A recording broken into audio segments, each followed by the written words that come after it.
have a word of prayer and jump into our topic for today. Let's pray. Dear Father, we do want to thank you so much for the many blessings that you are giving us. Lord, thank you for the way that you have protected us during this time. Thank you for your provision. Lord, specifically for Mayflower's tuition and for Rousseau. Lord, thank you that his family has been able to get this business and that they will hope, Lord willing, Lord, that you would just bless it and prosper it, that they would be able to meet their financial needs and their school bill needs, and that you would just continue to guide and direct in his family. Lord, I do pray also for John and his sister as they are really looking at where they should live and with her work situation. I pray that you would give wisdom and direction, and you would confirm if this is indeed your will and your plan, and that you would provide for it also. And we do thank you that his internet is fixed and that he is able to join us again now. And I pray that that would continue. We do think of the issue he's having with his back and just pray that you would guide him for that also, that you would lead and guide how he can get the treatment and the therapy and how to work his schedule. And Lord, we look to you for wisdom during this time. We need wisdom as we continue learning and growing about the best way to compose music. And I pray that you would bless the time that we have together today. In Jesus' name, amen. All right, before we dive into our harmonizations, and I'm excited to look at what you've done over this last week, I would want to just talk to you a little bit about Friday's critique. On Friday, you will be turning in your compositional proposal. And I think I showed you what it was last week, but it is in Google Classroom. There's a full sample, full explanation, and a full sample. So be sure to look at that. You'll be turning in the words, the text of your hymn. You'll be turning in what your big picture blueprint plan is for your piece. And then you'll also be bringing 2 accompaniment ideas per stanza chorus. So, one for the stanza, one for the chorus. So if you have 3 stanzas and 3 choruses, you should have about 6 different piano accompaniment ideas. And what you're doing is it's like you're a builder and you're bringing to class and saying, this is my materials. And the accompaniments, I don't know if any of you have ever tried to redo maybe a CR and you're like, oh, which tile should we buy? So you go to the tile store and it's like, should I use this one, or this one? And someone can give you suggestions. So that's what we want to do. That's what this first critique is just you have an idea, you're heading this direction, and we want to say, maybe shift it just a little bit. Why don't you go this way instead? And that way your piece can hopefully start out on a stronger foot with more thought given to it. So it's timed out perfectly with exams. You don't actually have to write anything. Your accompaniment ideas can come from choral music. You can simply take a picture of a measure or 2 that seems like it'll work and gives you the idea of what you want. And then of course you may change it some, but it will just give you the foundation for your pieces. So in light of that, I want to look at 2 choral pieces, which I actually played for those of you who were here early, so you kind of got to hear them. We won't take the time to listen to them all, but I do want to just look at the music and scan over and see what can you learn from them in about 5 minutes or less. And this maybe will be a help also to your compositions that are coming. So the first piece that I want to look at is a 2-part piece. And are any of you considering doing a 2-part choral piece? Are any of you thinking that would be good for your church? Okay, at least one. So what I want to show you by this is that maybe some of the rest of you are still deciding. You think, my church, it would do really well to have a 2-part piece, but I want to write something bigger than that. So I want to show you, this is a Dan Forrest piece, and it's 2-part, but he has the possibility of it going into 4-part without ever having more than 2 voices, 2 different parts. So soprano, tenor, alto, bass, and he has these options, so you'll still get a full choir sound. And it's actually difficult to write this because you have to think so carefully how your voices are interweaving, but it will make it much easier for your choir. So this is the first piece I want to look at and just let you scan it, and you can listen to it later, but for now we're just going to scan the music. And I want you to notice the voice parts here. Do you see how it starts with just, I think he wrote this maybe for children's choir originally, but it's just 2-part. It starts soprano, alto, just the ladies, and it's the part starts unison. So ladies in unison. Then the ladies end up breaking into No, they don't. I guess they stay. They stay unison the whole time. Then see how he puts the tenor and the basses here? And he puts the soprano and the alto here. Now he puts the tenor and basses on top, soprano and alto on the bottom, and he gives the soprano and alto kind of a secondary part. Now in real life, it's going to sound like this, right? The male voices are lower. So you're going to have the melody in the men, and then this kind of counter melody, something going on in the upper voices. And then he has this alto bass and soprano tenor. So when you have alto bass, soprano tenor, it's like this. It's like SATB, but there's still only two parts. So as a choir director, you only practice this line and this line, but this line is for soprano tenor, this line is for alto bass, and then you interweave it so we get that four-part sound. So he does some nice textural counterpoint. It's fairly simple throughout. Unfortunately, we can't get the whole piece online here, but you can get at least enough of an idea. So you can think of that as an added option to your two-part piece. Of course, you want it to be able to work just as a duet also. You don't want to rely on it has to be a full choir. So you want to write it in such a way that one voice could sing the upper part the whole way, which if they did here, then you would truly have a higher and a lower voice, but it would work that way. Here you have a nice two-part. But I want you to notice there's a lot of unison. There's some two-part. It's not like it's all two-part throughout the piece. And then even his accompaniment, can you notice, here's the melody. Can you notice how his accompaniment almost follows the melody?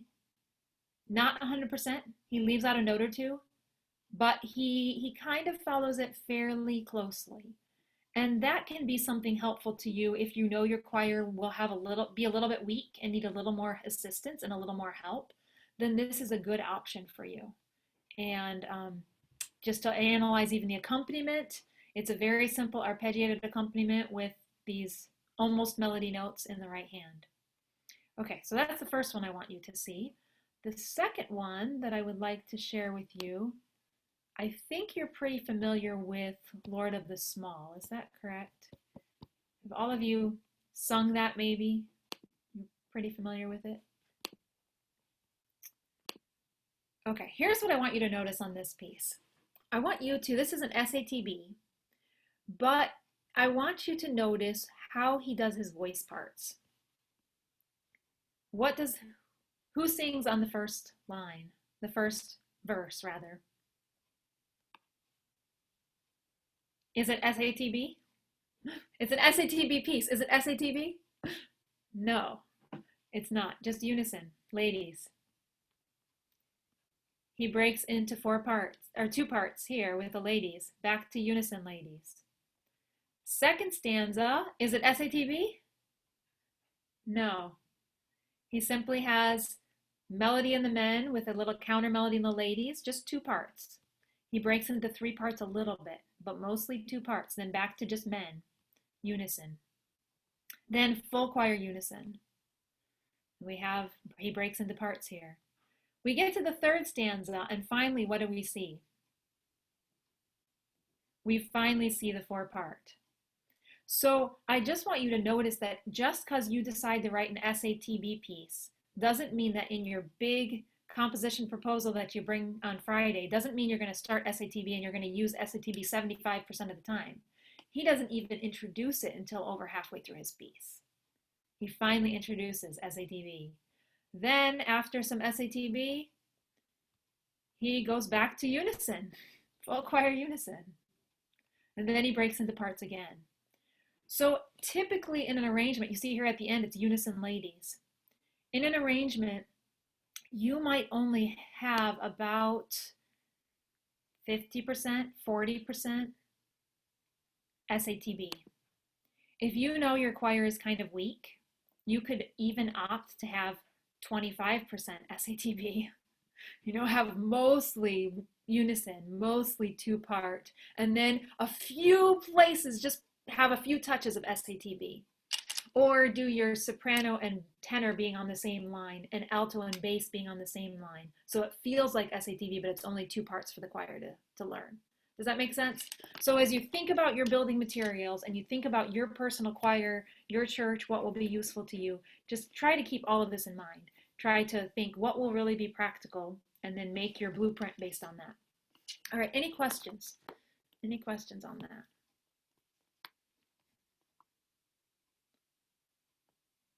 You got it? Okay. Friday then, I will see you 8 a.m. for Mayflower and Jared and John, and 10 a.m. Rousseau and Cherry. Good. All right. Then let's go into harmonization. This is our final week on harmonizations, and we are making some good progress. So who can unmute themselves and tell me the normal chord progression that follows the circle of fifths that by now you all are experts at? 5 chords, what are they? You all know them? I should make you all unmute and just say them together, even if we're not. I missed the class involvement this way, where we can't just say them. Okay, what are they? Rousseau, I guess you're going to tell us. Here, what are they? 5 chords. 36251. Very good. 36251, and you all want to just have that memorized. Tonic, dominant, predominant, and they move toward tonic. Tonic goes anywhere. In this particular progression, we can add a 7th to any chord because the roots are moving by fifths. You can't add a 7th to the 4 chord. You can't add a 7th to any chord, but you can add a 7th to the chords that are moving by fifths. And so this progression, you can add a 7th anywhere there. Then, what's our normal substitutions? What can we substitute? 4 can substitute 2. Diminished 7 can substitute 5. Good. So in this classification, 4 often leads to 2, but 2 doesn't lead to 4. So we have the progression going this direction, or 4 can go to 5. All right. Now we have some root movements by third. We have 6 to 4 to 2. So that opens up a few more options, a few more possibilities for us. All right. So far we talked about how you could add a pedal tone to this progression, how you could add a secondary dominant to this progression by making one of these minor chords in the original progression major, secondary dominant, or how you could add a borrowed chord. Go to the minor and add a 2 diminished or 2 half diminished here. A flat 7 here leading to 5. So we have some options for some extra color depending on the setting. And then first inversion chords. I already gave it away. How do we use first inversion chords? First inversion chords, especially a 1/6, is a composer's friend, a good friend. It will get you out of many problems. If you remember, 1/6 doesn't sound final, doesn't sound like you're home yet, but it can lead anywhere, and it can almost come from anywhere, not always, but 1/6 really helps. So it adds chordal variety, adds a smooth bass line.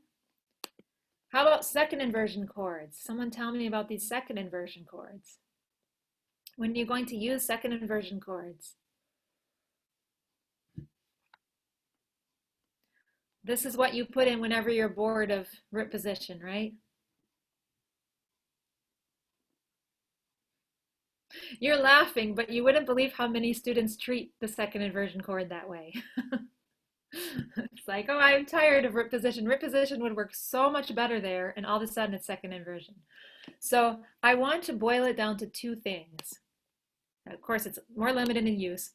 You can use it at a cadence, 1/6/4 leading to 5, 1/6/4 being dominant harmony.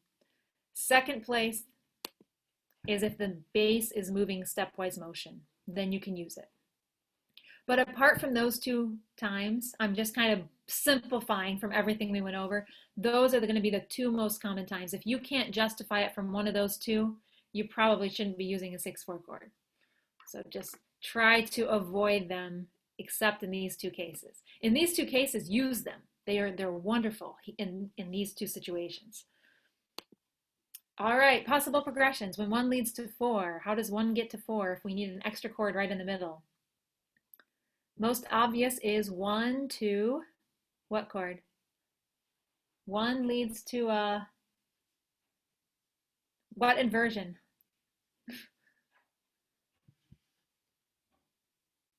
First inversion one. First inversion. Good. We have a nice smooth bass line. So 1 to 1 6 to 4 leads very smoothly. What's another option?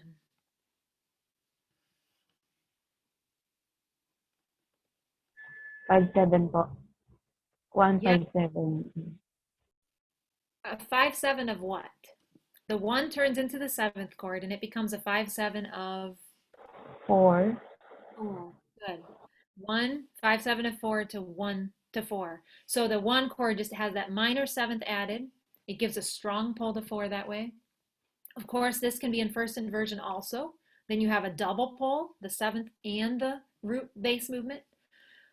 Then, similar to this, you can add that minor 5 we discussed. I bolded the top two because these are the two I expect you to know and use. This one is a little more challenging, but you should know that there's a possibility you could put a minor 5 before the 5-7 of 4 because you both have the flatted leading tone. So not a leading tone anymore, it's flatted, all right? The other option is the augmented one. That's another possibility, which isn't practical in all circumstances, but works in some places. So you want to keep these in mind. All right, then last week we discussed secondary leading tone chords. These are again are not as common, but they can be put to just give some added color. Often the bass is stepwise motion, and often it's on a weaker beat, weaker part of a beat. So we looked at this example last week. We have a bass note A flat going to A natural going to B flat, and then it continues B natural C. But this is the chord we're focused on. And so that can just give some nice color.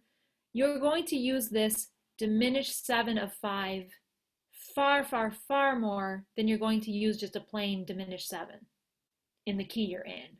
You won't use that diminished 7 replacing a 5 much. But when it's a secondary leading tone chord, you might use that for a little bit of color in places. All right, hopefully we'll get there. Okay, so I have some harmonizations that we did for Near the Cross, and I want to look at them and talk about them and see what we can learn. So let me move to the piano just real quickly.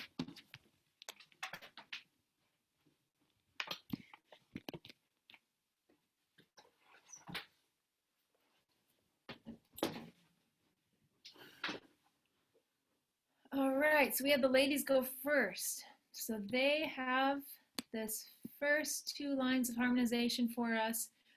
I believe it's 1 to 1 6 to 4 to 2. Is that 2 6 5? 2 6 5. Okay, so we have a first Yes po. version, and then 2 1 6, and then 2 6, and then I believe that's a 4, and then 5. Okay, so let's hear what this sounds like.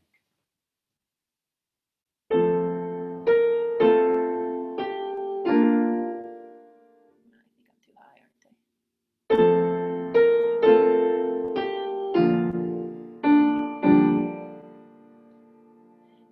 Six. Sorry, you go to a 1 6.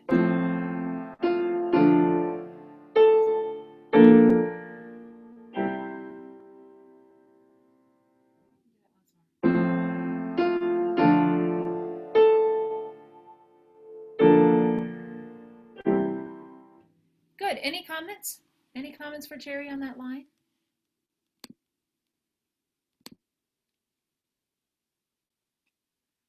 Her 1 to 4 progression is working well. We do have an A in the melody. So sometimes we're thinking maybe it's better not to double the A because it would be F to A to B flat. But I feel like because of the contrary motion that comes later, it actually does work. We kind of have the lines moving in opposite directions, so that kind of makes up for that doubled. We get to the 4. Then she adds the 2. I almost would prefer root position here because then we get a change of bass note, which would make it stronger to our ear that you're actually changing chords. And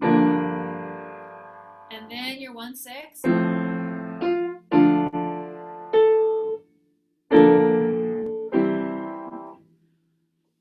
The 4 chord, what kind of a chord? It becomes a 4/7, right? With a major 7th. Anyone have a suggestion of a different chord she could possibly have put here? Minor 2. Minor 2.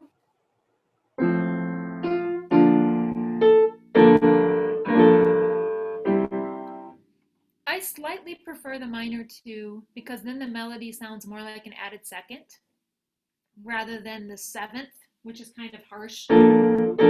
But you do get a major 7th sometimes with the 4 chord, so it's certainly not wrong. It would just be a preference of your ear, kind of determining, would I rather have a 2 chord there? Would I rather have a 4 chord there? But your progression is working otherwise. All right, let's go down to the next line. We have a 1 chord to a 4 chord to a 1/6/4 to a 5.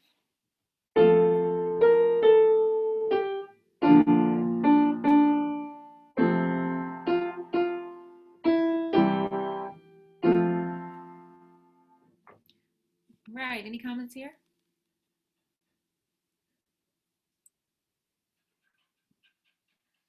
Your progression is working very well. 1 to 4, 1/6/4, 5. We have a strong cadence. It would be nice though if we could end up with 2 chords per measure, so we could keep that harmonic rhythm consistent. Do you have any thoughts for that? Do you have any thoughts for an extra chord that could go here, or here, or here? We just need 3 more chords and you'll have it. 2 po, minor 2. Pwede ba? So where would you put the minor 2? Which one? Right after 2. Right after 4. Right But it's after 1/6/4. Let's put the minor 2. Wait. And then what can we put here? 1 leading to 4. You have the opportunity to use what we just learned.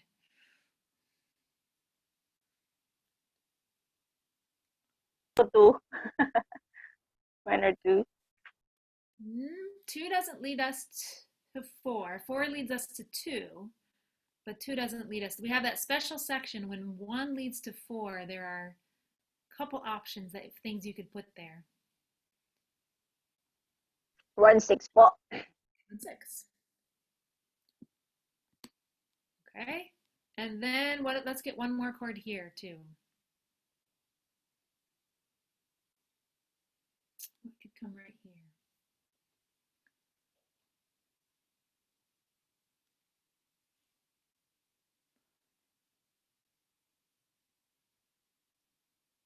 Six. It can be 6. Possibly 6. The 1/6/4 is dominant, so that could lead us to 6. But 6 possibly could lead us to 5. But there's probably a better chord that would lead us to 5. What would lead us to 5 a little bit better?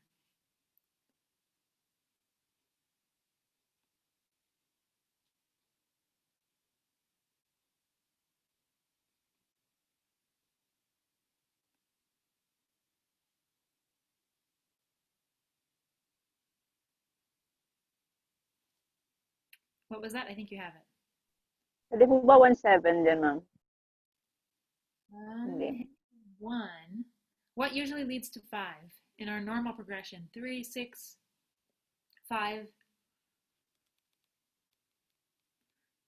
What's the one I've left out? 3, 6, 5, 1. What's the chord we need? 4 or 5 or 2? 2. 2 would be better. So with your melody, 2 would be better. So you have your 5-ish, your dominant, moving us to 2, leading us to 5, and leading us to 1. So let's hear this now.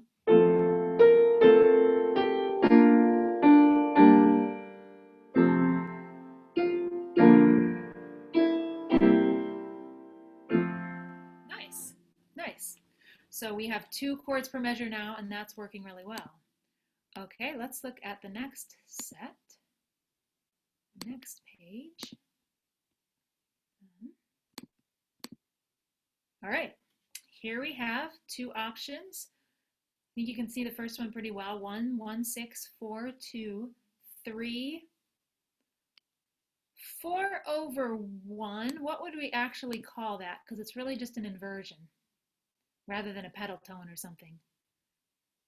So what would we actually, what numbers would we add to the 4 to let us know what it is?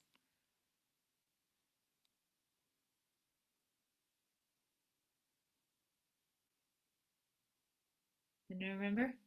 John, do you remember? Second inversion 4. Oh, so it's really a 6/4 chord. That there.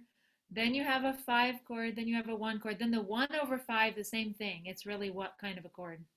A 1, 1, 6, 4. 1, 6, 4. Yes. Okay. So let's look at this. Let's try it.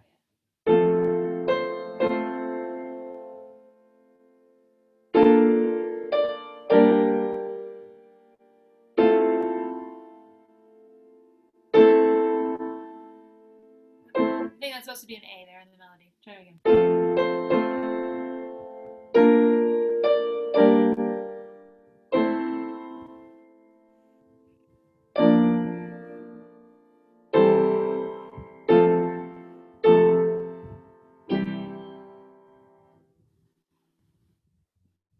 Okay, so this is actually a B. I played that.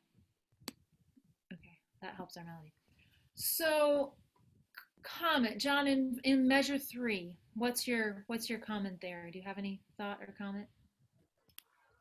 Measure 3 po. In measure 3, right here. Your 2 to 3 works really well. Then you kind of chuckle to yourself when you realize it's a 6/4 chord because you probably realize that's probably not what you really want, right? And it comes, we've been only doing 2 chords per measure, and suddenly in this measure you have 4 chords. So I think you could safely just get rid of it altogether and we wouldn't even know. We wouldn't even, same thing here. We Okay. wouldn't even. But is 5 really the chord you want to go to on Glory? Or is there a better option?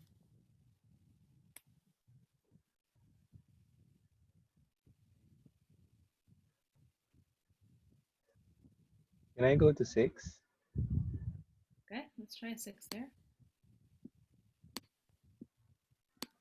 If we did a 6 there, it would be starting at Be My Glory. Then what chord would we really want to hear next? It's okay. We could go to 1, 6, 4. But what's the chord we really wish 6 would lead us to? 1. Root position 1. Or, wait, 2? 2. Now you're a little shocked, like, why 2? I mean, 2 fits the progression, 3, 6, 2, 5, but look at the melody. What's a 2 chord?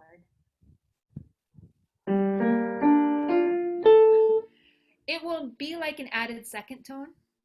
You can think of it as 2/9, but it's kind of like an added second, so listen to how it sounds.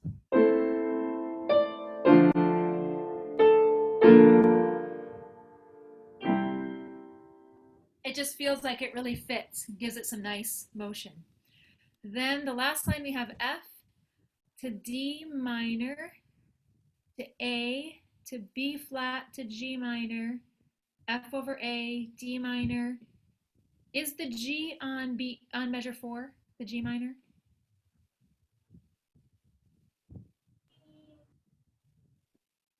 Think so?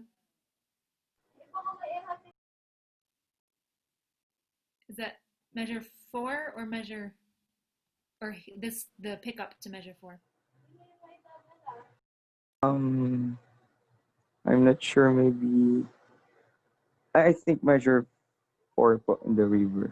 And then And you then maybe switching chords G minor to C right on Re, and then what's that? up.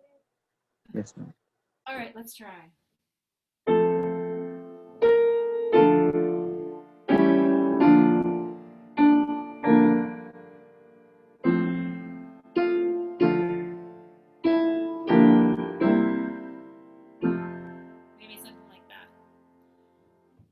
So that works.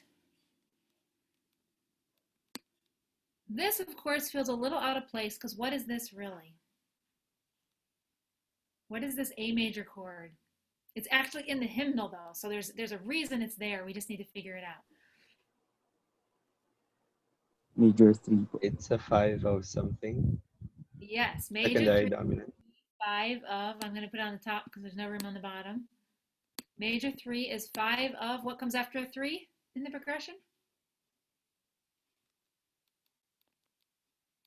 6. 6. So 3 leads to 6, so major 3 is 5 of 6. So we're really hoping, the hymnal doesn't do this, which is interesting. Let's play what the hymnal has. The hymnal does do the A to the B flat, but we're really kind of hoping that it's going to lead us to what chord? 6. 6. Possibly 4, because as we see, there is an alternate option here. And we just lost Rousseau. Okay. So what I would love to see is if we can move this chord earlier. Because right now it's coming in just at this very tail end, but what happens if we actually move this chord to the beginning of the measure? We've just ended with a 5 chord, and do you remember how sometimes 5 can lead us to 3? A major 3, 5 of 6. So if we move it to the beginning of the measure, we could always put a first inversion of the same chord halfway through to give us some root movement. Then we can resolve it to the 6th chord. Good, he's back. Okay. We were just discussing if there's a way we could move this A chord, since it is such a nice sound, to the beginning of the measure. So the 5 chord would lead to the major 3, or the 5 of 6. Then you could have a first inversion of that same chord halfway through the measure. Then probably you would resolve it to the 6, although the hymnal actually resolves it to the 4. So we have to see how does that work, which one. But either way, you have a 2 coming next. So the rest of your progression there can work. So let's just see. I'm going to play the end of John's going into Rousseau's.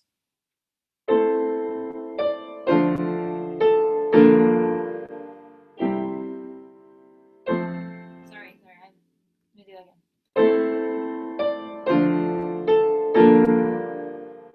Okay, here it is, 5 of 6.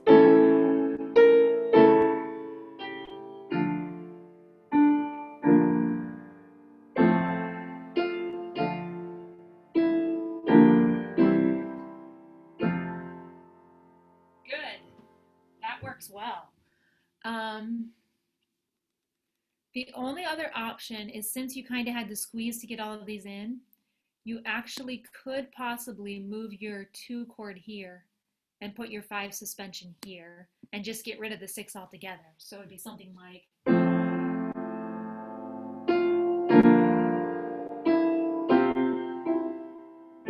you could still have a suspension on the G, but what you have works also. So either way, that could work. All right, very good.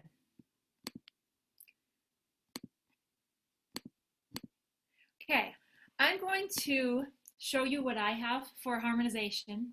It's, you can compare it. Yours worked well, and this is going to just add a few other colors and a few other chords to just kind of expand you a little bit. So I have the 1 to 4, just like Jerry had. I chose the augmented, wouldn't have to. What she did worked fine. And now I'm going to change the inversion. I'm going to use a 6/4 because I have a bass note that stays the same. I'm going to use a 4/2 because it's almost like a pedal tone. I'm going to keep this F going the whole way. And from there, so I'm using the same progression Cherry did, 1 to 4 to 2. I'm just changing the inversions. Ending on a 5, just like she did. She had a 2 there, I believe, right before the 5. We talked about changing it to the 2. You had a 4, but you talked about it. Okay. So I am using a 3 chord, but she instead used a 1/6. They're almost the same, so it really doesn't matter. You could use a 1/6, you could use a 3. They have the same bass note, so it doesn't matter. So basically my progression is almost the same as Cherry's, my difference is I'm trying to think about this neat moving bass line. So I have an F. I'm going to go to a inversion, second inversion of the A chord. So I have moving down from an F to an E to a D. And then I have my G, C root movement. All right, then let's look at the second line. Oh, a couple other options. You could have a secondary dominant, go to a major G, G major sound there. The major 3, like we ended up doing with Rousseau's line. And that's basically what we did with his. Oh, here I got a secondary leading tone chord because I had a 6 leading me to a dominant sound. So it's kind of feels backwards maybe. It's not actually stepwise, but I'm going to do that half step resolution between a B and a C. We'll see what that sounds like. All right, let's try it. The rest of it is basically what we had before.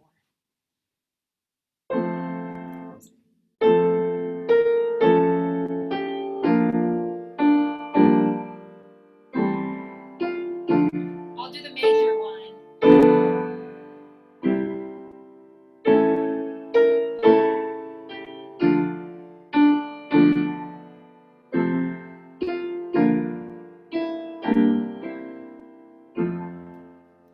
And you may end up with a suspension or something here, of course, on the C chord.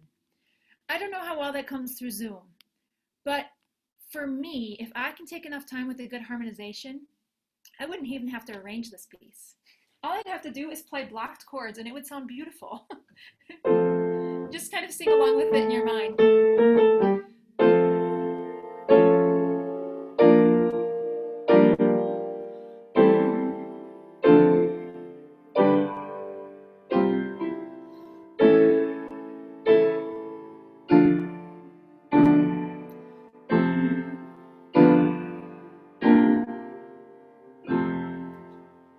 Do you hear that? And a few of the colorful ones make all the difference. So you're on this track. You're getting close to how this feels and what it sounds like. All right, we have one more to do. And I think the only one who's here is Timothy. So Timothy, you did the last line for us. So let's see. It looks like you have a 5 to a 7 diminished 7 of 6 to a 6 to a 4 to a 1 to a 5 7 to a 1. So let's try how that works. This is Silent Night, by the way. So we're on the last line of Silent Night. Key of B flat.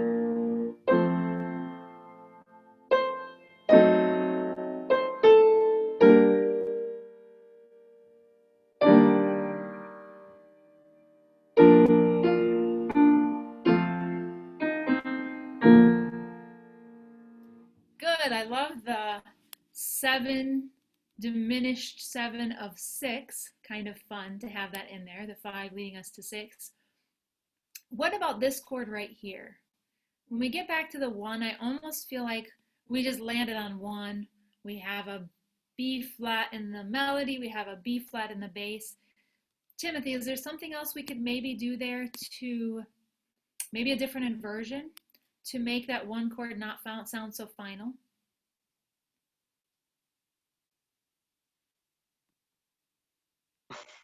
Sorry, I not use other chord. Sorry. What inversion do you think we might be able to use? Even if we keep the 1 chord, what inversion could we make it?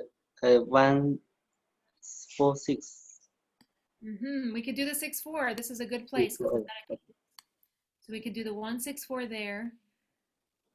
You have the 4 7 chord here, which works. What's another option? Can anyone, Timothy, do you have any other thoughts of another option that could work at this point?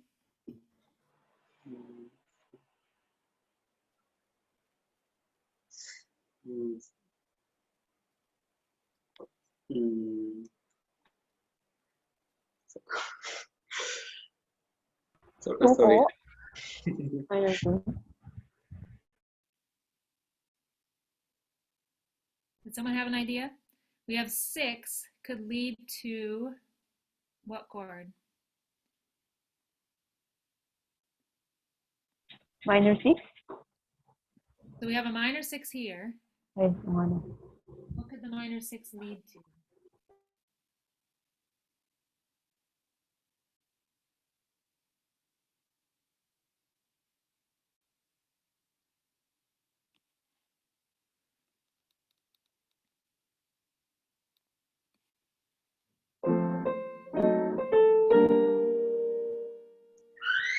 Mm,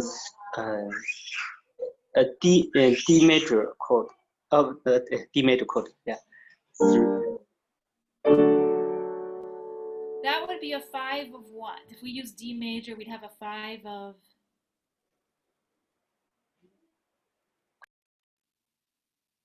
The key of B flat, D major is a major 3.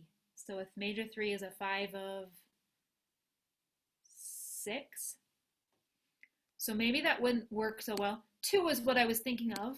Again, we'd have like a added second tone if we did a 2.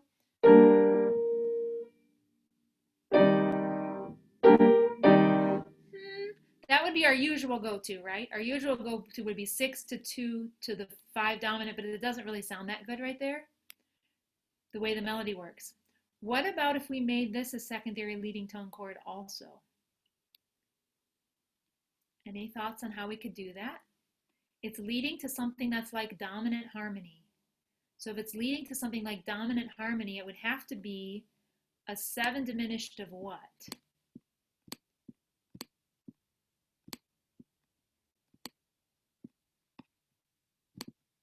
Anyone?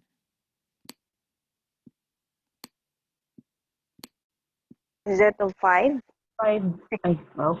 Pares tayo. 7 diminished of 5, which would be what? 5 would be F. So 7 diminished would be an E diminished, right? Let's just hear what that sounds like.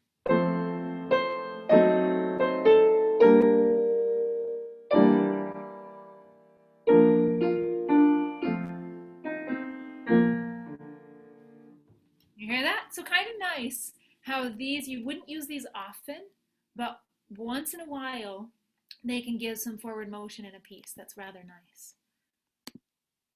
All right, there's more I want to do, but our time is gone already. Went too fast. How did that happen? I looked and I'm like, is that right? Is it really already time? But it is.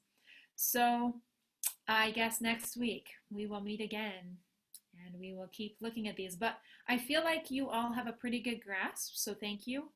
I feel like you have, you're starting to understand how the harmonies work, and these more advanced harmonies, they're complex. They take a long time.